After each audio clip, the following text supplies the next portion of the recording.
is the greatest invention of humanity? Many will say fire, some will say computer, some religion perhaps. No, the most important one is money. Why, you may ask? We created a system where people with power and influence can control other people's lives, enslave their will for some paper. On the flip side, the thing that made us all human, the thing that we hold so dear, the thing that holds power to make clowns to geniuses and human to God. Money itself does not have any value, but it has the power to give value to people, their lives, give meaning to you. But how did it all started? How did we came into this mess? Let's dive into the topic.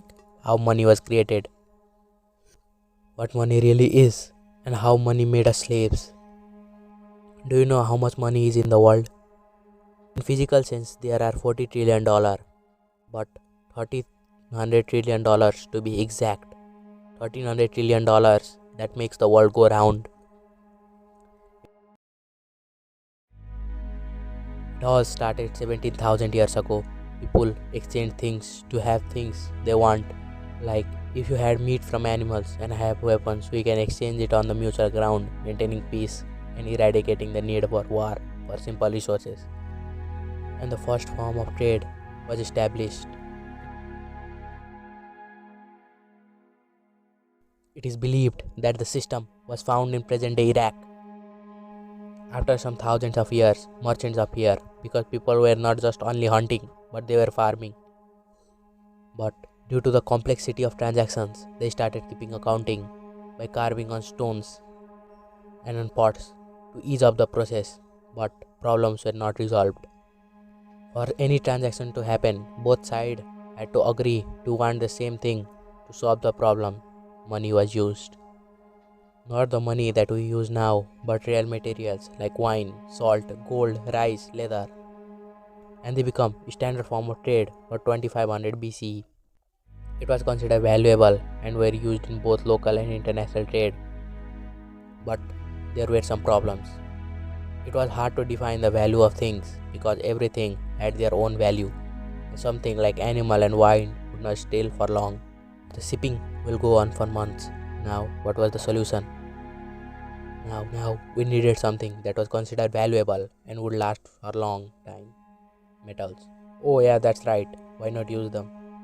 So this way metallic coins were used all around the globe. The 6th century Greek poet quoted the historian Herodotus, ascribed its invention to the Lydians, the first strike and used coin of gold and silver. It all started in 650, the oldest form of physical transaction we know.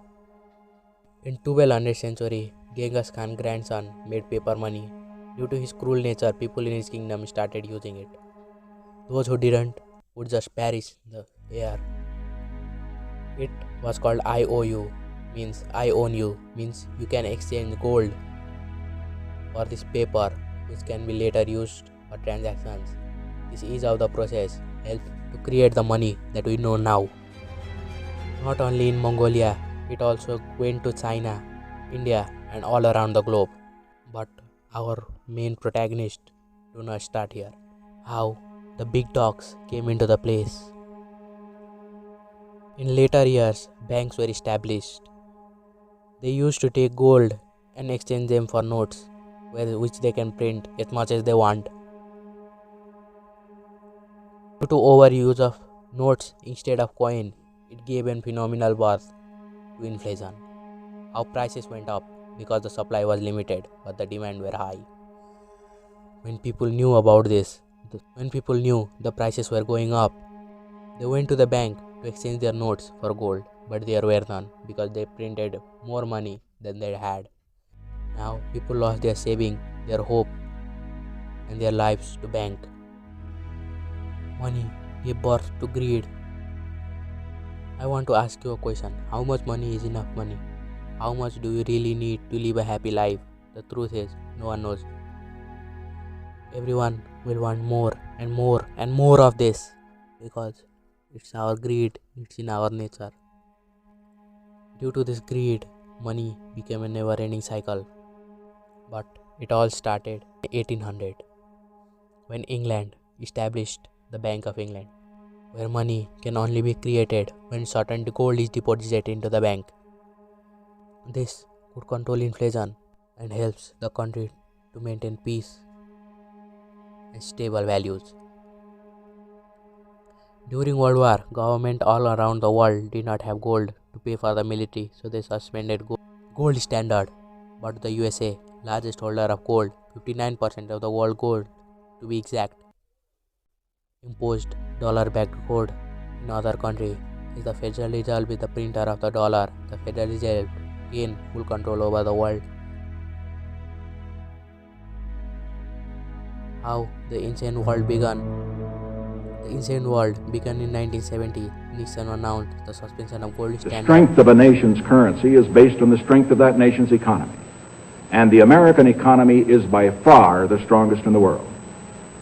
Accordingly, I have directed the Secretary of the Treasury to take the action necessary to defend the dollar against the speculators.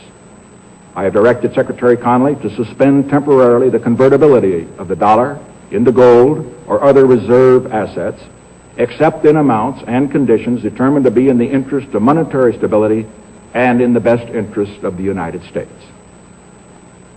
Now, what is this action, which is very technical, what does it mean for you? Let me lay to rest the bugaboo of what is called devaluation. If you want to buy a foreign car or take a trip abroad, market conditions may cause your dollar to buy slightly less. But if you are among the overwhelming majority of Americans who buy American-made products in America, your dollar will be worth just as much tomorrow as it is today.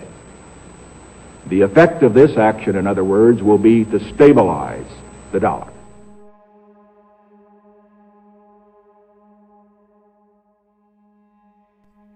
The world got controlled by some elite that can print money from air. Now, money was backed by nothing. To know full details about this, watch my video. Link is in the description. Now, money become worthless, just backed by trust. The thing you have in bank and in your 401k, it's not money, it's trust. Not only dollar, but all currency are just backed by trust. Now, you see, now you understand how money was created, how money shapes our world, and how it's worthless. Now